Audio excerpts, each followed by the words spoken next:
السلام عليكم ورحمة الله وبركاته. السلام عليكم ورحمة الله وبركاته. الحمد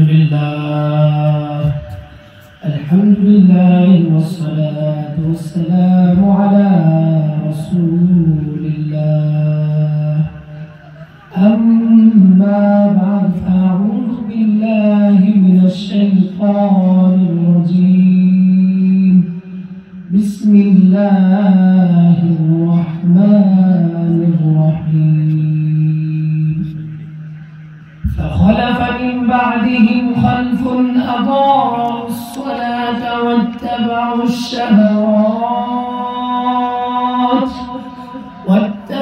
الشهوات فسوف يلقون غيا.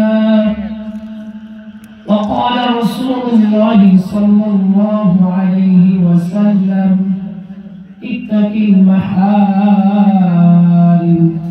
تكن أعبد الناس. اللهم صل على محمد وعلى آل محمد كما صليت على إبراهيم وعلى آل إبراهيم إنك حميد مجيد. اللهم بارك على محمد وعلى آل محمد كما باركت على إبراهيم وعلى آل إبراهيم إنك حميد مجيد. আল্লাহ তাআলার দরবারে শুকরিয়া। আল্লাহ তাআলা আপনাকে আমাকে ঐতিহ্যবাহী চরবাকর পূর্ব দক্ষিণ পাড়া জামে মসজিদের উদ্যোগে আয়োজিত আজকে ২৪ জানুয়ারি ২০২৫ সনে আমাদের এই বিশাল ওয়াজগার মাহফিলে আসবার, বসবার, কথা বলবার এবং শুনবার তৌফিক দিয়েছেন। এজন্য আমরা সকলে পড়ছি আলহামদুলিল্লাহ। সম্মানিত হাজিরিন, এশারের নামাজ আমরা যারা পড়তে পেরেছি, এটা আল্লাহ তাআলার পক্ষ থেকে সবচেয়ে বড় নিয়ামত। এই মুহূর্তে আমরা প্রাপ্ত হয়েছি। এশার নামাজ বিহীন সারা রাত যদি আপনি ওয়াজ শোনেন, আপনার অবস্থাটা এমন হবে যে পরনে লুঙ্গি নাই, মাথায় পাগড়ি। এজন্য এশার নামাজ আপনার আমার প্রত্যেকের জন্য ফরজ ছিল। সে এশার নামাজ আল্লাহ তাআলা আপনাকে আমাকে আদায় করার তৌফিক দিয়েছেন। এটা আল্লাহ তাআলার বহুত বড় ইহসান। আল্লাহ নবীজি বলেন, এশার নামাজ এবং ফজরের নামাজ এই দুইটা নামাজ জামাতের সাথে পড়া মুনাফিকদের জন্য কঠিন। তার জন্য মুনাফিক যারা, তারা এশা ফজর পড়ে না, আর মুমিন যারা এশা ফজর ছাড়ে না। আল্লাহ নবী সাল্লাল্লাহু আলাইহি ওয়াসাল্লাম বলেন, ইন্না আসফালা সালাতিন আলাল মুনাফিকিন সালাতুল ইশা সালাতুস সুবহ। নিশ্চয়ই মুমিন মুনাফিকের উপরে সবচাইতে কঠিন দুই ওয়াক্ত নামাজ, এক হলো এশার নামাজ আর এক হলো ফজরের নামাজ। ফজর এবং এশা যারা পড়ে তারা হলো মুমিন, ফজর এবং এশা যারা পড়ে না তারা হলো মুনাফিক। এজন্য আমাদের প্রত্যেকের এই মুহূর্তে সবচাইতে বড় জিম্মাদারি ছিল এশার নামাজ। এই মুহূর্তে যারা এশার নামাজ পড়তে পেরেছে তারাই নিজেদেরকে মুসলিম দাবি করতে পারে, মুমিন দাবি করতে পারে। যারা এশার নামাজ পড়ে নাই তাদের উচিত এখনই এশার নামাজ পড়ে না। আল্লাহ নবীজি বলেন, বাশশিরিল মাশাঈনা ফিজ যুলামি। হে আমার নবী, আপনি প্রচন্ড অন্ধকার রজনীতে, ফিজ যুলামি ইলাল মাসাজিদ, প্রচন্ড অন্ধকার রজনীতে যারা মসজিদে ভ্রমণ করে নামাজ আদায়ের জন্য, আপনি তাদেরকে বিন্নুরিত তাম ইয়াউমাল কিয়ামাহ, কিয়ামতের ময়দানে ৩০,০০০ বছরের রাস্তা, ফুলসিরাত, চুলের চাইতে চিকন, হীরার চাইতে ধার, এমন একটা রাস্তার উপর দিয়ে যখন পার হবে ওই রাস্তাটা পার হওয়ার জন্য যে আলোর প্রয়োজন, আল্লাহ নবীজি যে হাদিস বলেছেন, মুহাদ্দিসিনে কেরাম বলেন ওই এশা এবং ফজরের সময় যে অন্ধকার থাকে, ওই অন্ধকারের মধ্যে ভেদ করে যারা মসজিদে গিয়ে জামাতের সাথে নামাজ পড়ে, আল্লাহ নবী বলেন ওই অন্ধকার ফুলসিরাতের পুল, ওই রাস্তার অন্ধকারকে দূর করবার জন্য যে আলোর প্রয়োজন, ওই আলোটা তারাই পাবে যারা দুনিয়াতে অন্ধকারে এশা এবং ফজর জামাতে আদায় করেছে। সুবহানাল্লাহ। এশা এবং ফজর যারা পড়েছে তারা মুমিন। এশা এবং ফজর যারা পড়ে তারা বিনূর তাম, পরিপূর্ণ একটা নূর পাবে, যেটা ফুলসিরাতের পুল পার হওয়ার জন্য দরকার হবে। ওই অন্ধকার এর সময় যে আলোটা প্রয়োজন, আল্লাহ তাআলা কুরআন কারীমে বলেন নূরুহুম ইয়াসআ বাইনা আইদিহিম ওয়া আইমানিহিম, তাদের সামনে পিছনে ডানে বামে এক ধরনের নূর আলো দিয়ে দিয়ে তাদেরকে সামনের দিকে নিয়ে যাবে। ওই সামনের দিকে নিয়ে যাবার ক্ষেত্রে যে আলোটার প্রয়োজন, ও যুবক ভাই, তোমার যার কপালে এশার নামাজ জুটে নাই, ফজরের নামাজ জুটে নাই, তুমি মাঝে মধ্যে বলো আল কোরআনের আলো ঘরে ঘরে যাবে। ইসলামের শত্রুরা হুঁশিয়ার, সাবধান। ও যুবক, তোমার কপালে যদি সেজদা না জুটে, সারাটা জীবন ভর যদি এই স্লোগান দাও, এটা ধোঁকা ছাড়া আর কিছুই না। ঠিক না বলি? অনেক যুবকেরা আছে ফরজ নামাজের খবর নাই, কিন্তু বিভিন্ন অকেশনে বিভিন্ন জায়গায় স্লোগানে মুখরিত করে ফেলে। এই জন্য এশা এবং ফজর যারাই পড়বে তারা মুমিন। এশা এবং ফজর যারা পড়ে তাদের জন্য নূর, যে নূর ফুলসিরাতের পুরের অন্ধকার দূর করে। আল্লাহ নবী সাল্লাল্লাহু আলাইহি ওয়াসাল্লাম বলেন এই যে এশার নামাজ আমরা যারা পড়তে পেরেছি আমাদের কি লাভ? আল্লাহ নবী বলেন মান সাল্লাল ইশা বিল জামাআহ ফাকান্নামা ক্বামা নিসফাল লাইল, যে ব্যক্তি এশার নামাজ জামাতের সাথে পড়বে সে যেন অর্ধেক রাত নফল ইবাদতের সওয়াব পেয়ে যায়। কত রাত? অর্ধেক রাত।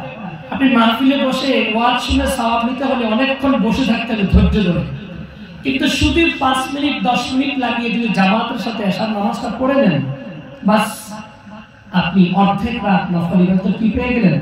সওয়াব। আবার আল্লাহ নবী বলেন ওমান মুসাল্লাস সুবহা ফাকান্নামা ক্বামাল লাইলু কুল্লু।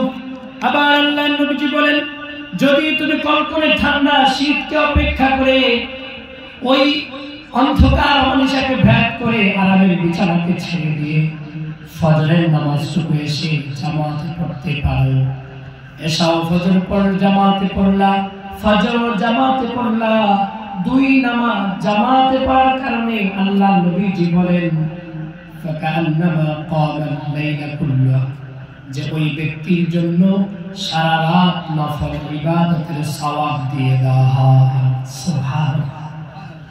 আপনি কয় বছর, কয় কোটি বছর ওয়াজ শুনলে এশার নামাজের একটা সাজদা দান হবে, ফজর নামাজের একটা সাজদা দান হবে। শুধু তাই না, এই যে নামাজ এটা আমাদের জন্য কেন দিলেন? আল্লাহ তাআলা নামাজটাকে এত সুন্দর করে সাজাইছেন, মনে হয় যেন এই নামাজ যে পড়বে সে অন্তত পক্ষে একটা কবরের প্রশ্নের জবাব নিয়ে যেতে পারবে, আশা করা যায়। কিভাবে? আমার প্রিয় উস্তাদ হযরত মাওলানা আনিস রহমান আশরাফি হযরত আমাদের খুলনা চিল্লার সফরে বয়ান করেছেন। তো আলহামদুলিল্লাহ এই বয়ানটা শুনলে আপনারও ভালো লাগবে যে এই নামাজ আপনাকে অন্তত পক্ষে কবরে একটা প্রশ্নের জবাব দেওয়ার জন্য সুযোগ করে দিবে।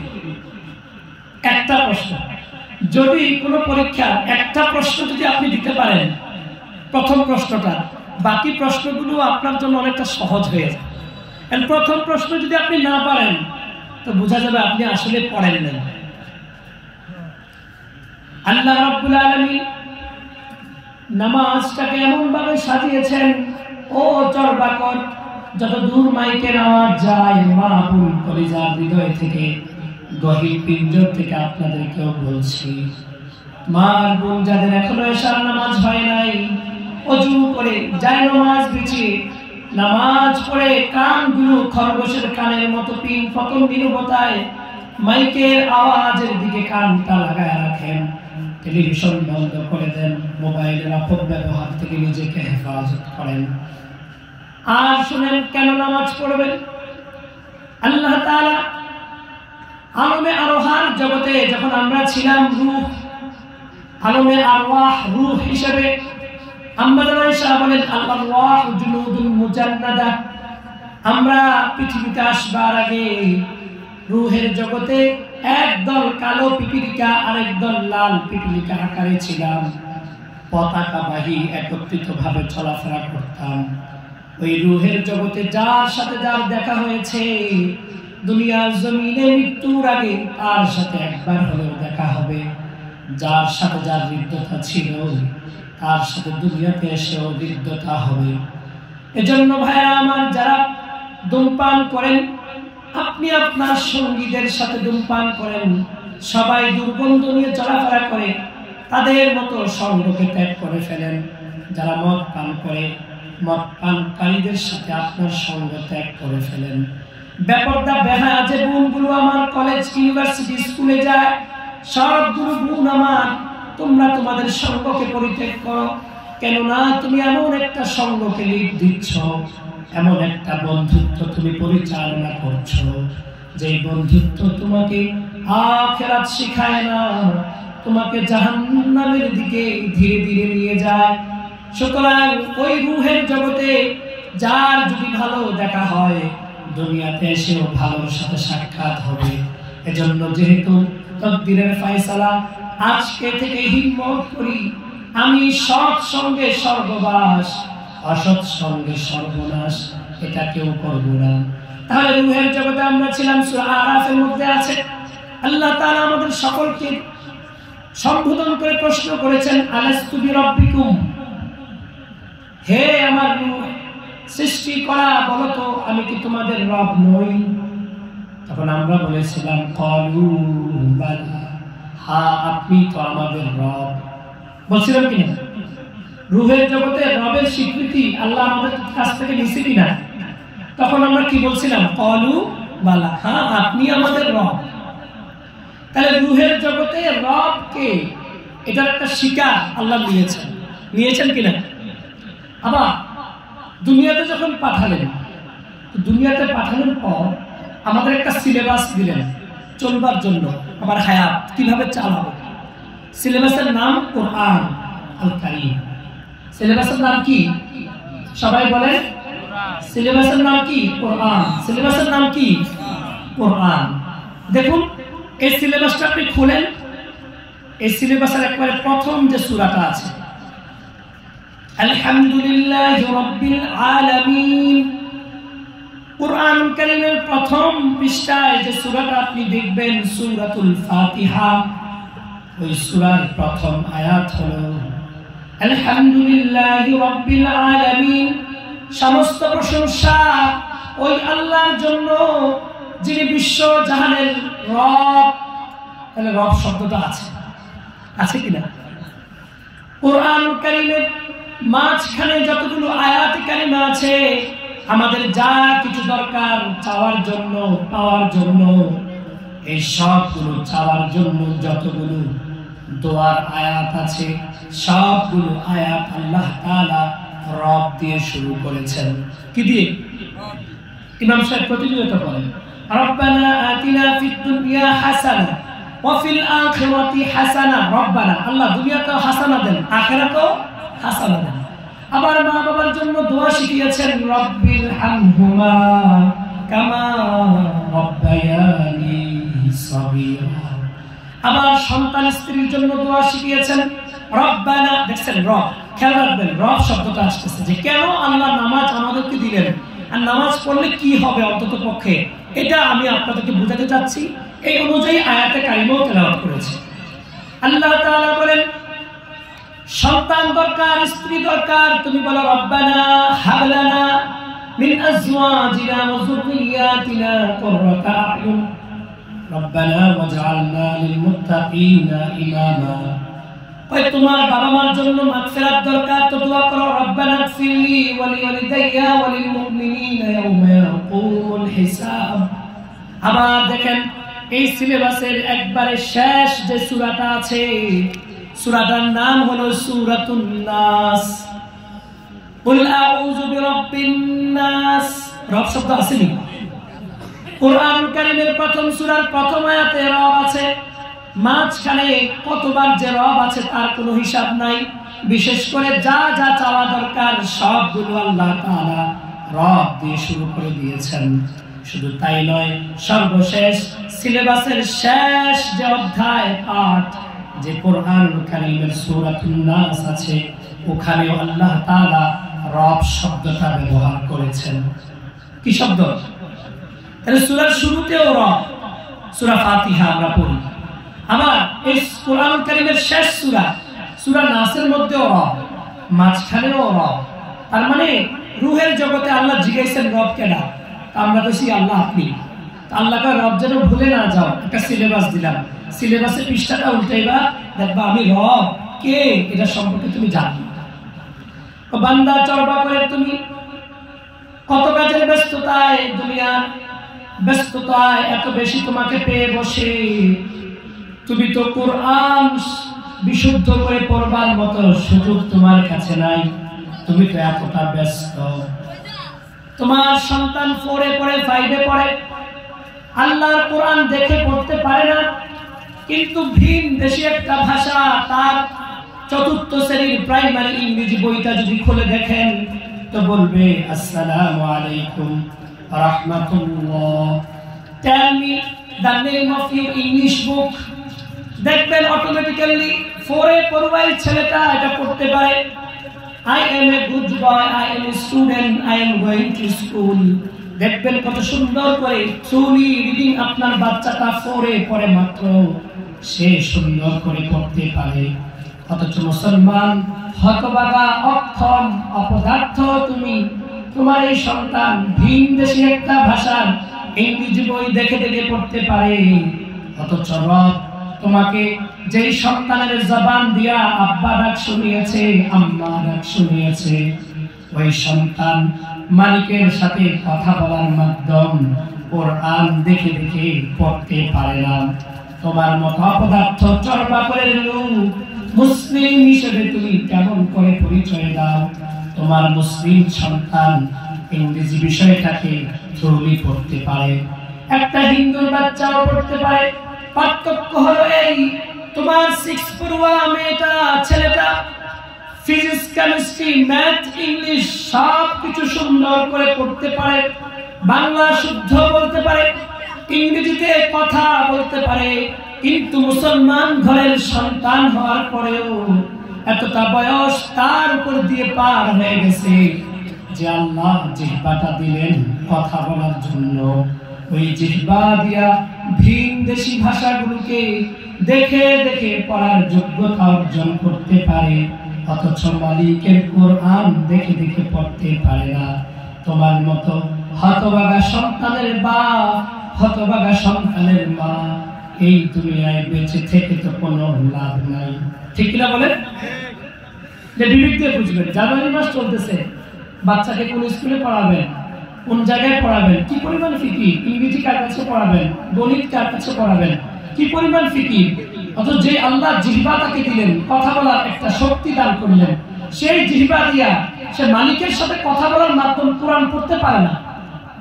আজীব, এটা দিলের মধ্যে লাগানো কথা। আচ্ছা, আল্লাহ রাব্বুল আলামিন বলেন, বান্দা তুমি যদি চাও এই সময়ে কোরআন তুমি তো পড়ো না, তুমি ব্যস্ত, এতটা ব্যস্ত যে আমার দেওয়া চোখ দিয়া দুনিয়ার সব দেখো, কোরআন দেখার সুযোগ তোমার কাছে নাই। আমার দেওয়া কান দিয়ে দুনিয়ার সব নর্তকী আর শিল্পীর গান শোনো, আমার কোরআনের বাণী শোনার সুযোগ তোমার কানের মধ্যে নাই। আমার দেওয়া হাত দিয়া মোবাইলের মধ্যে ঘন্টার পর ঘন্টা ফেসবুক ইউটিউবে সময় কাটাও, কিন্তু আমার গায়ে হাত দিয়ে আমার কোরআন একটু স্পর্শ করো না। ও বান্দা, ও বান্দি, তো তোমার এই ব্যস্ততা ঠিক আছে, থাকো। অন্তত পক্ষে যদি 5 ওয়াক্ত নামাজ তুমি সঠিকভাবে পড়তে পারো, অন্তত পক্ষে কবরের 3 প্রশ্নের প্রথম প্রশ্নের জবাবের উত্তরটা নিয়ে আসতে পারবা। কেননা আমি নামাজকে এতটা সুন্দর করে সাজাইছি। তুমি দেখো, যখন আল্লাহু আকবার বলে আমরা দাঁড়িয়ে যাই, তো পড়ি আলহামদুলিল্লাহি রাব্বিল আলামিন। রব শব্দ আসেনি। রুকুতে যখন যাই, সুবহান রাব্বিয়াল আযীম, সুবহান রাব্বিয়াল আযীম, সুবহান রাব্বিয়াল আযীম। কমপক্ষে 3 বার পড়তে হয়।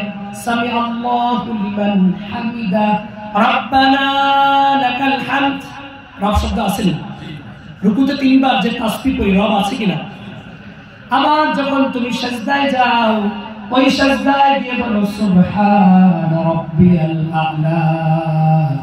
পুত পবিত্রতা বর্ণনা করছে আমার রব, যে রব আ'লা, উঁচু। রুকুর তাসবির অর্থ পুত পবিত্রতা বর্ণনা করছে আমার রব, যিনি আজিম, শ্রেষ্ঠ। এবার খেয়াল করেন, ও চরবাকরের মা বোন, যে যেখান থেকে শুনছেন, নামাজ পড়লে কি লাভ হবে? কবরের মধ্যে এমন একটা ঘর, প্রতিদিন দেখে দেখে বলে আনা বাইতুত তওবা। ও চরবাকরের মানুষ, যে আব্বারে তুমি কবরে রাখছো, এই কবরটা কিন্তু মাটির ঘর। 2 নম্বরে বলে আনা বাইতুদ দুর। ও চরবাকরের মানুষ, যাদেরকে তুমি দাফন করেছো, ওই ঘরটা কিন্তু কোনো আরামের ঘর না, সেটা কিন্তু পোকামাকড়ের ঘর। ওই কবর দেখে দেখে বলে আনা বাইতুল গুরবা। ওই ঘর বড়ই অপরিচিত, ওই ঘরে তুমি সব সময় যাও না, ওই ঘর তোমার জন্য অপরিচিত। তাহলে প্রতিদিন ঘর ডেকে ডেকে বলে আনা বাইতুল ওয়াহদা, আমি কিন্তু একাকিত্বের ঘর। আমার ঘর কবরে, মা বাবা ভাই বোন বন্ধু বান্ধব কাউরে পাবা না, পোকামাকড় পাবা, মাটি পাবা, অপরিচিত একটা পরিবেশে তুমি থাকবা। ওই জায়গায় প্রথম প্রশ্ন, মান রব্বুক, তোমার রবকে, রবকে। যদি এই প্রশ্নের জবাব দিতে পারো, তোমার জন্য কবরে সুন্দর সুন্দর ব্যবস্থাপনা হবে। 1 নাম্বার, আলবিসুহু লিবাসাল জান্নাহ, জান্নাতের পোশাক হবে। 2 নাম্বার, ফাফরিশু লাহু ফিরাশান নার, জান্নাতের বিছানা হবে।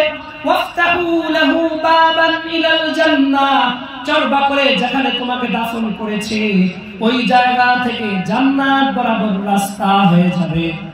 ইউফতাহু লাহু ইলা মাত্তি বাসারিহি, নেককার যদি প্রশ্নের জবাব তুমি দিতে পারো, তাহলে তোমার কবরটাকে এতটা প্রশস্ত করে দেওয়া হবে, চোখের নজর যতটুকু যায়।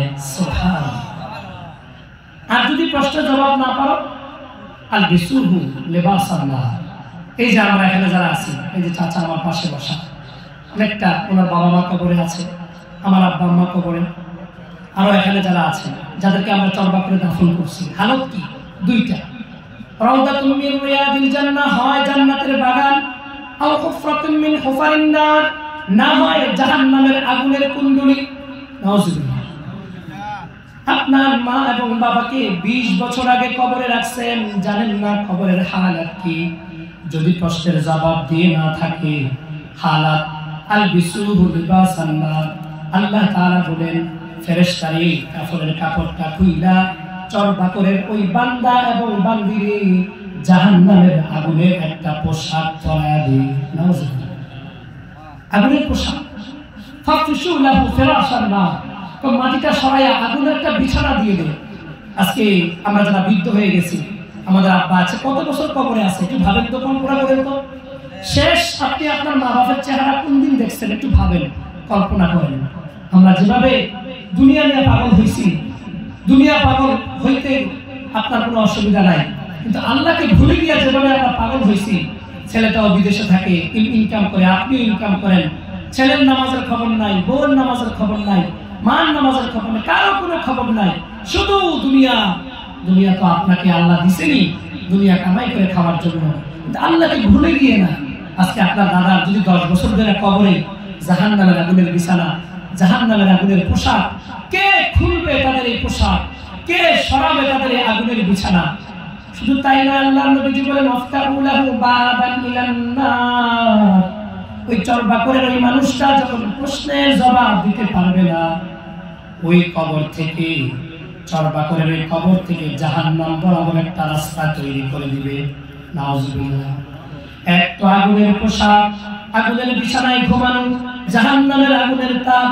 বলেন তো মা এবং বাবা কতটা বছর ধরে কবরে শুয়ে শুয়ে কান্দে, এই কান্নার আওয়াজ চরবাকরের যুবকের কানে পৌঁছায় না।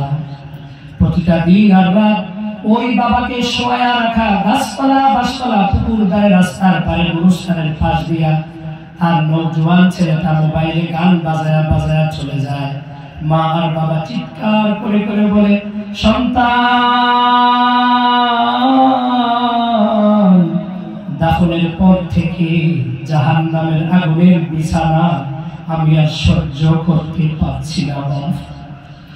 দাফন যে পড়ে গেল, জাহান্নামের আগুনের যে পোশাক আমাকে পরায়া দিছে, তুমি তো নবীজির হাদিস থেকে শুনছো, উলামায়ে কেরাম বয়ান করে, ইদা মাতাল ইনসান ইনকাতা আনহু আমালু, মানুষ যখন মরে যায় সব আমল বন্ধ হয়ে যায়।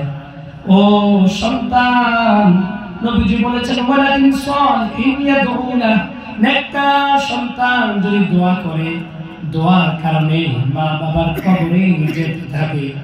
ও চরবাকরের বাবা হারা, মা হারা সন্তান, মা বাবার চেহারাটাকে একটু সামনে কল্পনা করেন। সেই মা বাবা একটা রাত আপনাকে ছাড়া ঘরে ঘুমায় না, একটা রাত আপনি দূর দেরিতে বাড়িতে ফিরলে মা বাবা পেরেশান হয়ে যেত।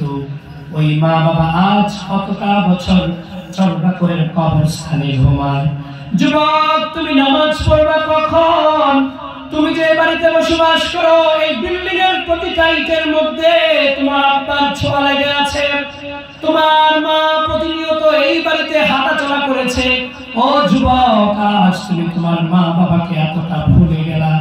তোমার কি মনে পড়ে না, ছোট্ট বাচ্চা সন্তানকে তুমি যেরকম চুমা খাও, আদর করো, দোকানে নিয়ে মজার মজার জিনিস কিনা দাও, বিভিন্ন জায়গায় ঘুরতে নিয়ে যাও, তোমার আব্বা আম্মাও তোমাকে ছোটবেলায় এমন করেই লালনার পালন করছে।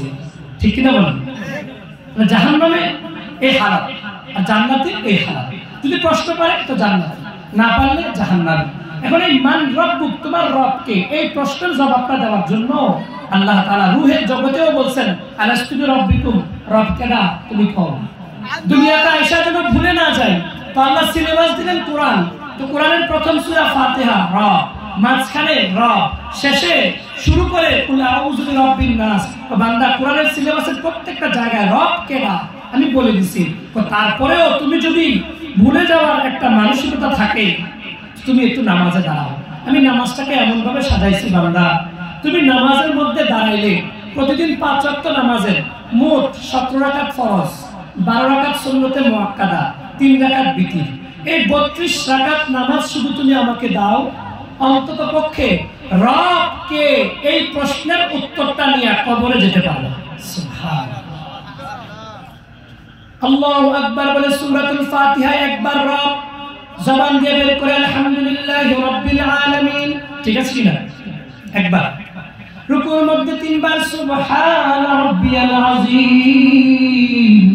মা আর বোন কি পরিমাণ প্রতিদিন ছেলের সাথে মোবাইলে কথা বলেন, কি পরিমাণ স্বামীর সাথে কথা বলেন, কি পরিমাণ সাংসারিক বিষয় নিয়ে কথা বলেন, অথচ আল্লাহ তাআলা রব শব্দটা কুরআন কারীমে এতবার দিয়েছেন, রূহের জগতে এতবার বলেছেন। আবার নামাজের মধ্যে 1 রাকাত নামাজ যদি কেউ আদায় করে, তার জবান থেকে কমপক্ষে 11 বার রব শব্দটা বের করে। সুবহানাল্লাহ। কয় রাকাত? মাত্র 1 রাকাত পড়লে সূরাতুল ফাতিহা একবার, রুকুতে 3 বার, এই হলো 4 বার। রুকু থেকে দাঁড়িয়ে সামি আল্লাহু লিমান হামিদা, রব্বানা লাকাল হামদ, এই হলো 5 বার। 2 সিজদায় হলো 3 করে 6 বার। কয়বার? 2 সিজদায় 6 বার, রুকুতে 3 9, সূরা ফাতিহা 1 10 আর সামি আল্লাহু লিমান হামিদা রব্বানা লাকাল হামদ ওই 1, এই হলো 11 বার। কতবার বলেন? 1 রাকাতে আপনি নামাজে দাঁড়াইলে অনিচ্ছা সত্ত্বেও নিয়ম মেনটেন করার কারণে জবান দিয়ে 11 বার রব শব্দ কি হয়। এভাবে যদি দৈনিক 5 ওয়াক্ত নামাজের ফরজ 17 রাকাত, 3 রাকাত বিতির আর 12 রাকাত সুন্নতে মুআক্কাদা করতে পারেন, তো দৈনিক আপনার জবান থেকে 32 দিয়ে 11 তে গুণ দেন, 352 বার রব শব্দটা বের হয়। সুবহানাল্লাহ। এভাবে যদি চর্চা করে কোন 60 বছরের, এই যে আমার ডান পাশে যিনি আছে মনে করেন, এই চাচা যদি ওনার জিন্দগির সবটা সময় এভাবেই কাটাইতে পারে, প্রতিদিন 32 রাকাত নামাজে 352 বার রব শব্দটা যদি বের করতে পারে, মনে করেন এশার নামাজের পরে ওনার ইন্তেকাল হলো, ফেরেশতারা ওনাকে কবরে জিজ্ঞাসা করলো মান রব্বুক, কি বললো? মান রব্বুক। এশার নামাজে কমপক্ষে 9 রাকাত নামাজ পড়তে হয়। কতবার? 4 রাকাত ফরজ, 2 রাকাত সুন্নত, 3 রাকাত বিতর, কমপক্ষে 9 রাকাত পড়তে হয়। তো ওই আল্লাহর বান্দা ঈমানি বলে বলিয়ান হয়ে আল্লাহর কুদরতি পাওয়ার নিয়ে ফেরেশতা যখন তাকে বলবে মান রব্বুক, বলো তোমার রব কে, তো ওই আল্লাহর বান্দা এবং বান্দি যেন ধমক দিবে, ধমক। এই ফেরেশতা বোকা হয়ে গেছো নাকি? এই তো মাত্র এশার নামাজে 9 11 99 বার রব আল্লাহ বলে স্বীকার করে আসলাম। সুবহানাল্লাহ। এভাবে যদি আপনার জিন্দগির পুরাটা কাটে কেমন হবে? এজন্য ভাই আমার, আপনি আমি প্রত্যেকেই নামাজের গুরুত্ব প্রদান করব। নামাজের গুরুত্ব প্রদান করলে অন্ততপক্ষে কবরে একটা প্রশ্নের জবাব নিয়ে যেতে পারবেন। একটা প্রশ্নের জবাব যদি হয়ে যায়, বাকি প্রশ্নগুলো আশা করা যায় এই নামাজের গুণে আল্লাহ তাআলা সহজ করে দিতে পারে। কোরআন কারীমে সূরা মারইয়াম থেকে একটি আয়াতে কারিমা তেলাওয়াত করেছি, 16তম পারা 59 নম্বর আয়াত। আমি যে এতক্ষণ যে কথাগুলো বললাম এই কথাটার সাথে আয়াতটা মিলালেই আমার বয়ান শেষ। এরপরে প্রধান বক্তা ঢাকা থেকে আসছেন, আপনাদেরকে বয়ান শোনাবেন।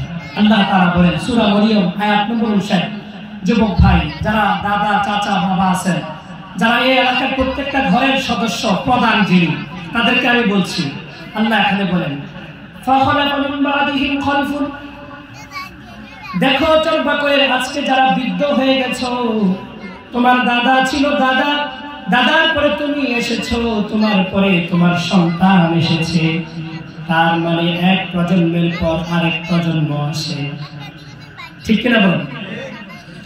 নাকি থেমে থাকে? এই গ্রামে আমরা এখন যারা আছি, 50 বছর আগে কি আমরাই ছিলাম না অন্য কেউ ছিল? আবার আগামী 50 বছর পর আমরা কেউ থাকবো না, হয়তো বা নতুন কেউ আসবে। তার মানে এরা আমারই বংশ, আমারই রক্ত।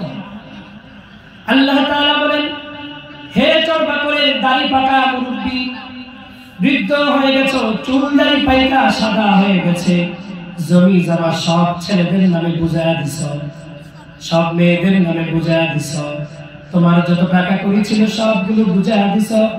এবার আমি তোমাকে বলছি, তুমি যে সন্তান রেখে যাচ্ছ দুনিয়াতে, এই সন্তানটা কি আসলে নেককার নাকি পাপী, উৎকৃষ্ট নাকি নিকৃষ্ট, একটু আমার কথা দিয়া মিলাও। আল্লাহ তাআলা বলেন এ চরবা করে বাবা এবং মা, আপনি আপনার 3-4 সন্তান যদি থাকে, তাদের প্রত্যেকের দিকে নজর দেন।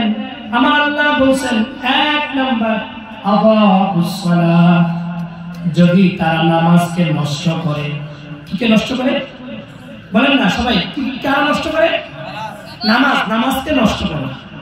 1 নাম্বার তোমার সন্তান চর্বা করে, যার জন্য ব্যাংক ব্যালেন্স, বাড়ি গাড়ি জমি জমা, এত সুন্দর ডিজাইনেবল নান্দনিক বাড়ি তুমি করছো, ওই বাড়ি যার জন্য রেখে যাচ্ছ, আমি আল্লাহ তোমাকে তো এই সন্তানকে দিলাম, সুতরাং এই সন্তান উৎকৃষ্ট নাকি নিকৃষ্ট, সূরা মারইয়ামের আয়াত নম্বর 59 এর আলোকে একটু মিলায় নাও। যদি দেখো তোমার এই সন্তান নামাজকে নষ্ট করে, নামাজ পড়ে না, আমি আল্লাহ সার্টিফিকেট দিলাম দুনিয়ার জগতে সব চাইতে হায়ার এডুকেটেড হতে পারে, শিক্ষিত হতে পারে, কিন্তু আমি সার্টিফিকেট দিলাম এই সন্তান নামাজ না পড়ার কারণে সে নিকৃষ্ট সন্তান। কি সন্তান বলেন না? কি সন্তান? কি না পড়লে? আল্লাহ সরাসরি বলছে আদাউস সালাত, নামাজ নষ্ট করি। তো যে নামাজ পড়ে না, নামাজ নষ্ট করে কে? যে নামাজে দাঁড়াইয়া দুষ্টামি করে, এটা নামাজ নষ্ট করা বলে। তো নামাজ নষ্ট করলে যদি নিকৃষ্ট হয়, যে একেবারেই পড়ে না, তার অবস্থা কি? তাহলে তওবা করে ভাইয়া, যুবক ভাইদের উদ্যোগে মাহফিল, এই মাহফিল করাটাকে নফল কাজ, এটার দ্বারা অনেকের ফায়দা হয়, অনেক মানুষ দিন শিখে। কিন্তু আপনাদের ভিতরে যাদের নামাজের কমতি আছে, আপনি পৃথিবীব্যাপী যদি সারা মানুষগুলোকে একসাথে করে ফেলেন ওয়াজের মধ্যে, এটা সফলতা না। সফলতা আপনার জিন্দেগিতে আগামী ফজরের নামাজ এই মসজিদে জামাতে পড়ছেন কিনা যুবক হিসাবে, তাহলেই আপনি সফল, তাহলে আপনার এই আয়োজন সফল।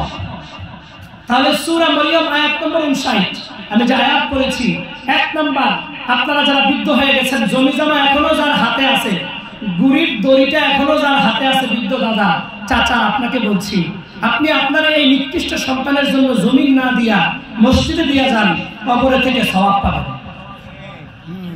আপনি আপনার বাড়ি গাড়ি ধন সম্পদ, আপনার ওই মেয়েটা যে কলেজ যায়, ইউনিভার্সিটি যায়, স্কুল যায়, কলেজে যায়, ফজরের নামাজ যার ভাগ্যে জুটে না, নিকৃষ্ট হাইওয়ান এই মেয়ের জন্য আপনি চিন্তা করার দরকার নাই।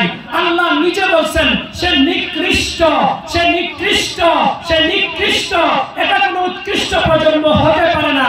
এরকম হাইওয়ান জানোয়ার বেনামাজি সন্তানের জন্য 20 বছর ধরে বিদেশে আপনার সোনার জীবনকে শেষ করছেন, চাকরির জীবনকে শেষ করছেন, ব্যবসায় সকালে যাচ্ছেন, রাত অবধি আসছেন, এই নিকৃষ্ট সন্তানের জন্য রব বলেছেন এটা নিকৃষ্ট, যে নামাজ পড়ে না। আর এই বেনামাজি সন্তানকে নিয়ে একই পাতিলের খাবার খান, একই ছাদের নিচে থাকেন, একই জায়গায় থেকে সন্তানের ভবিষ্যৎ পরিকল্পনা করেন, আপনি তো অপদার্থ বাবা। সূরা মারইয়াম আয়াত নম্বর 59 এলাকার ইমাম সাহেব আছে, তাদের কাছ থেকে জেনে নিন। তাফসীরে তো আরো ভয়ঙ্কর লিখছে, যারা নামাজ পড়ে, নামাজ পড়া তেলাওয়াত শুদ্ধ না, হেও নিকৃষ্ট। আছে কিনা? আমরা অনেক মাহফিলে যাই, আমাদের সামনে তেলাওয়াত করে অনেকে, অশুদ্ধ, অশুদ্ধ বলতে পারি না পরিস্থিতির কারণে, অশুদ্ধ তেলাওয়াত করে, শুধু সুর দিলেই আপনার না, শুদ্ধ হতে হবে। আল্লাহ রাসূল বলেন রুব্বা তালিলিল কোরআন ওয়াল কোরআন ইয়ানহু, এমন কিছু কোরআনের পাঠক আছে যে কোরআনের পাঠক কোরআন পাঠ করলে উল্টা কোরআন অভিশাপ দেয়। তোমার পুরো অস্তিমজ্জা আল্লাহ দিয়েছেন, এটা ইংরেজি শুদ্ধ pronunciation, live live, LIVE live, মানে সরাসরি দেখানো, LIVE লিভ বাস করা, একই শব্দ, একই স্পেলিং, কিন্তু উচ্চারণের ভিন্নতার কারণে অর্থের ভিন্নতা। তো কোরআনুল কারীম কতটা সেনসিটিভ, সে কোরআনুল কারীম পড়তে হলে শুদ্ধভাবে পড়তে হবে। অশুদ্ধ কেরাতের নামাজ আসমানে উঠবে না, হাসরের ময়দানে আপনি আল্লাহর সামনে নামাজ পড়ে দেখাতে পারবেন না। মা আর বোন সামনে রমজান আসতেছে, গুনগুন করে আপনি তেলাওয়াত করে দেখাবেন, খতম করবেন না। মা আর বোন শুদ্ধ করে একটা আয়াত পড়েন, তাতেই আল্লাহ খুশি। অশুদ্ধ কেরাতে কোনো সওয়াব নাই, শুদ্ধ কেরাতে সওয়াবের অভাব নাই। এজন্য সূরাতুল ফাতিহা প্রতিদিন দৈনিক 32 বার পড়তে হয়। সূরাতুল ফাতিহা যদি একজনের করে ধরি 60% অশুদ্ধ পড়বে। বলবে হুজুর আমরা কি এত কিছু বুঝিনি? আপনি এত কিছু না বুঝলে বাথরুমের টাইলস কেমন হবে এটা বুঝতেন কেমনে? বারান্দার টাইলস কেমন হবে এটা বুঝতেন কেমনে? রান্নারুমের টাইলস কেমন হবে এটা বুঝতেন কেমনে? দুনিয়ার সব বুঝলেন, আখিরাতের ঘর সেটা সাজাইতে হবে সেটা বুঝলেন না আপনি। সম্মানিত হাজিরিন, এক নাম্বার, নামাজ নষ্ট করে যারা, এরা নিকৃষ্ট সন্তান। স্ত্রী যদি নামাজ না পড়ে, নিকৃষ্ট স্ত্রী, তার সাথে ঘর করব কি করব না আমাকে বসতে হবে। স্বামী যদি নামাজ না পড়ে, সে নিকৃষ্ট স্বামী, তার সাথে আমার সংসার চলবে কিনা এটা বুঝতে হবে। আপনার মেয়েকে বিয়ে দিচ্ছেন, কত শ্বশুর শাশুড়ি দেখছি, মেয়ের জামাই আসছে নতুন, চরবা করে বেড়াইতে, ফজরের নামাজে ডাকে না, নতুন জামাই বেড়াতে এসে থাক ঘুমা ঘুমা। আহা কত অপদার্থ শ্বশুর শাশুড়ি আপনি। যে জামাইটা বানানে ওয়ালাকে চিনে না, যে তার চোখ দিল, কান দিল, হাত দিল, 360টা জোড়া 206টা হাতের সমন্বয়ে এত সুন্দর করে সাজাইলেন বানাইলেন, যেই মেয়ের জামাই আল্লাহকে চিনে না, ওই মেয়ের জামাই আমার মেয়েটাকে কয়দিন চিনবে? নিকৃষ্ট মেয়ের জামাইটা, এর সাথে মেয়ে বিয়ে দেওয়া যায় না। এজন্য শায়েখ আহমদুল্লাহ চমৎকার কথা বলেছেন, মেয়ের বিয়ে ঠিক হয়েছে, ওই এলাকায় ইমাম সাহেবের কন্ট্রাক্ট নাম্বার নিয়ে আসেন, ফোন দিয়ে খবর নেন, হুজুর অমুকের ছেলে অমুক, 7 দিন তারা খবর নিবেন ফজরের নামাজে অমুকের ছেলে মসজিদে জামাতে ছিল কিনা। 7 দিন যদি থাকে, এই মেয়েটা আপনার ওই ছেলেটার সাথে নির্দ্বিধায় বিয়ে দিতে পারেন, কারণ ফজরের নামাজ যার ছোটে না, বাকি নামাজও তার ছোট। তাহলে 1 নাম্বার, ফাখালাফা মিন বা'দিহিম খালফুন আদাউস সালাহ, নামাজ যারা নষ্ট করে। কয়েকটা অর্থ আছে, নামাজ চোর তাফসীরের মধ্যে আছে, অনেক কথা তাফসীরের মধ্যে আছে। যারা রুকু সাজদা ঠিকভাবে করে না, এরাও নামাজ নষ্ট করে। এই যে মুরগির ঠুকুরের মতো অনেক দেখি, অনেক ব্যস্ত মানুষ, দুনিয়ার লাইনে অনেক উঁচা, কিন্তু রুকু সাজদা করলে মনে হয় যেন আল্লাহ তার কাছে সময় ধার করছে, মানে আল্লাহ ঠেকা এর কাছে, এমন ভাবে নামাজ পড়ে। সাল্লাল্লাহু নবীজি বলেন, আসরাকুন নাস সারিকাতান আল্লাযী ইয়াসরাকু মিন সালাতি যিকরিল্লাহ, সবচাইতে নিকৃষ্ট চোর যে চোর নামাজ চুরি করে। সাহাবারা প্রশ্ন করলেন, কাইফা ইয়াসরাকু মিন সালাতি, নামাজ থেকে আবার কিভাবে চুরি করে? বললাম, ইউতিম্মা রুকুআহা ওয়া সুজুদাহা, রুকু সাজদা সঠিকভাবে যারা করে না, এরা নামাজ চুরি করে, এভাবে নামাজ নষ্ট। বিবাহিত গেছেন, রাজনৈতিক মিটিং এ গেছেন, ব্যবসা করতেছেন, নামাজ পড়বেন বইলা, ফাওয়াইদুল লিল মুসাল্লিন আল্লাযীনা হুম আন সালাতিহিম সাহুন, পড়বেন বইলা নামাজ পড়তেই পারেন না, এরাও নামাজ নষ্ট করে নিকৃষ্ট। আল্লাযীনা হুম ইউরাউন, যারা সাপ্তাহিক শুক্রবারে একদিন আসে নামাজ পড়তে, আসে কিনা এরকম? ঈদের নামাজে একবার আসে, জানাজার নামাজে একবার আসে, এই 3 নামাজে আমাদের সমাজে বেশি। শুক্রবারের নামাজি, ঈদের নামাজি আর জানাজার নামাজি, এই 3 নামাজি এরাও লোক দেখানো নামাজ পড়ে। শুক্রবারে যদি মসজিদে না গিয়ে তার বউ কইবা, তুমি কেমন মুসলমান, শুক্রবারে কুদ্দুস মসজিদ দিকে ঠুয়া দাও না, এজন্য আসে, তার লোক দেখানো। কি দেখানো? এরাও নামাজ নষ্ট করে। তাহলে যারাই নামাজ নষ্ট করে এরা নিকৃষ্ট। এজন্য আমরা বর্তমান সমাজে যাকে আমরা অনুসরণ করব, অনুকরণ করব, যার অধীনে চলব, ওই নেতা যদি বর্তমানে প্রেক্ষাপটে নতুন করে স্বাধীনতার পরে এই নেতা যদি নামাজের সবাই সভা সেমিনার দেয়, ওই নেতা যদি রাজনৈতিক কোন সভা সেমিনার দেয়, যার নামাজের ঠিক নাই, ওই নেতাও নিকৃষ্ট, ওই নেতার অনুসারীরাও নিকৃষ্ট, যদি এরা নামাজকে মাইনাস করে রাজনীতি করে। ঠিক কিনা বলেন? কথাটা বেশি কঠিন হয়ে গেছে কেন?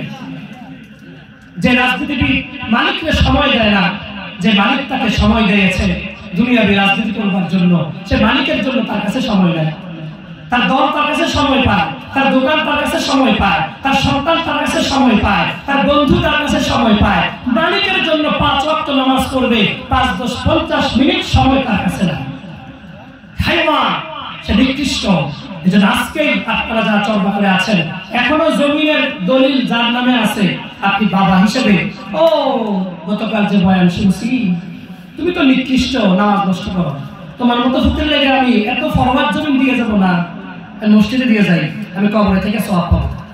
তুমি তো নিকৃষ্ট, তুমি নামাজ ছিল না, তুমি মালিককে ছিল না, সুতরাং তুমি আমার আব্বাকে জমিন যখন তোমার সাথে লিখে দেবো, তো তোমার বউ পাইয়া তুমি আমারে কুড়ি করে রাখবা, তুমি আমাকে আলাদা করে দিবা, তোমার কাছে আমার ঘর ভিক্ষা করে করে খাইতে হবে। 1 মাস ছোট ছেলের ঘরে, 2য় মাস বড় ছেলের ঘরে, 3য় মাস মেয়ের ঘরে, তোমার কাছে আমাকে ভিক্ষুকের মতো ঘুরতে হবে। মুসলমান, এখনো তোমার হাতে যদি তোমার জমিনের দলিলের সবগুলো করায়ত্ত থাকে, এখনই বসো, তোমার সন্তানকে মালিকের সাথে সম্পর্ক করাও, 5 ওয়াক্ত নামাজ যে সন্তান পড়ে তাকে জমিন দাও, বাকির জন্য সরকার করো, ফিরে আসো, ইউটার্ন করো, নামাজ যদি পড়ো, উৎকৃষ্ট সন্তান তোমার জন্য আমার সম্পদ রেডি। নামাজ পড়বে না, তুমি নিকৃষ্ট হাইওয়ান জানোয়ার। রব বলেন সূরা আরাফ, লাহুম কুলুবুন লা ইয়াফকাহুনা বিহা ওয়া লাহুম আ'য়ুনুন লা ইউবসিরুনা বিহা ওয়া লাহুম আযানুন লা ইয়াসমাউনা বিহা। কান আছে শুনবে না, চোখ আছে দেখবে না, অন্তর আছে বুঝবে না। এরা চর্বা করে এই মসজিদ মসজিদের পাশেই ঘর, মাস কি মাস আপনার নওজোয়ান ছেলে মসজিদে এসে মাত্র রাস্তাটার ব্যবধান, একটা ওয়াক্ত সেজদা মসজিদে করে না। এক শুক্রবারে কুদ্দুরা দেয়, আরেক শুক্রবারে কুদ্দুরা ঈশা নামাজের ঠুয়া দেয়, আর সে বাকিটা প্রতিটা ফজরের নামাজ মুয়াজ্জিন ডাকে আসসালাতু খায়রুম মিনান নাওম। হে চরবাকরের যুবকেরা, যুবতীরা, মারা, বোনরা, ভাইরা, বাবারা, ঘুম থেকে নামাজ ভালো, ওঠো ওঠো। আর আপনার ছেলে আপনার পাশের রুমে ঘুমায়, আপনি কত অপদার্থ এই ছেলেটাকে একটা বার ফজরের নামাজের জন্য মসজিদে আনতে পারলেন না। আপনার গোয়াল ঘরের গরু কোনদিন কি বলে আমার কিছু ছেড়ে দেন নামাজে যাই? বলছে নাকি কোনদিন গরু? ছাগল বলছে? তো আল্লাহ এই উপমাটা দিছে, এক্সাম্পলটা এমন ভাবে দিছে, লাহুম কুলুব লা ইয়াফকাহুনা বিহা। গরুর একটা কলিজা আছে, অনুভূতি শক্তি নাই। ওয়ালাহুম আ'ইনুন, দেখবা গরুর মধ্যে চোখ আছে, কিন্তু চোখ দিয়ে সে কখনো বলে না মালিক ওই যে দক্ষিণ পাড়া মসজিদের রাস্তাটা এদিক দিয়া আমি একটু নামাজটা পড়ে আসি। সে মালিকের জমিন আর অন্যের জমিন চিনে না। চোখ আছে, কান আছে নি গরুর? ওয়ালাহুম আ'ইনুন লা ইয়াসমাউনা বিহা। আল্লাহ তাআলা বলেন যে তাদের কান আছে, এই কান দিয়ে শুনে না।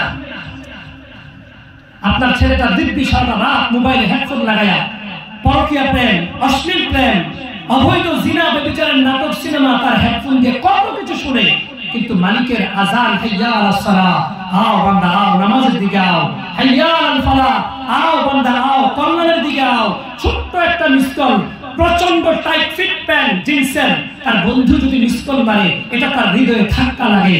অথচ চরবাকরের চারপাশ থেকে 5টা করে মাইক যদি 5টা মসজিদে হয়, 25টা মাইক দিয়া তারে 5, 25, 125 বার প্রতিদিন ডাকে, আও বান্দা আও নামাজের দিকে আও, আও বান্দা আও কল্যাণের দিকে আও। এরপরেও যারা আসে না, এত হাইওয়ান নয় তো কি? আপনার মেয়েটা হাইওয়ান নয় তো কি? সম্মানিত হাজিরিন, হযরত চলে আসছেন ওয়াত্তাবাউশ শাহওয়া, 2 নাম্বার খারাপ গুণ, মন মতো যারা চলে। বলেন কি মতো? মন মতো। চাইছে কিস্তি নয়, লোন নয়, সিসি নয়, মন চাইছে। মা বোনদের মন চাহনেওয়ালা জিন্দেগি হলো এরকম যে এরা টাইট ফিট পোশাক পরে, এরা পাতলা ফিলফিলে পোশাক পরে, অর্ধেক ঢাকে অর্ধেক ঢাকে না, এরকম পোশাক পরে। পরে কিনা বলেন? চুলগুলো দেখায় এলাকায় চলাফেরা করে, সুগন্ধি লাগায় বাহিরে চলাফেরা করে। 5টা টাইট ফিট পোশাকের নারী জাহান্নামী নারী, যেটা অঙ্গ প্রত্যঙ্গ ভেসে ওঠে। পাতলা ফিলফিলে পোশাক, যে পোশাকের উপর দিয়ে ভিতরের পোশাক আবরণ দেখা যায়, এটা জাহান্নামী নারী। 3 নাম্বার অর্ধেক ঢাকে অর্ধেক ঢাকে না, এটা জাহান্নামী নারী।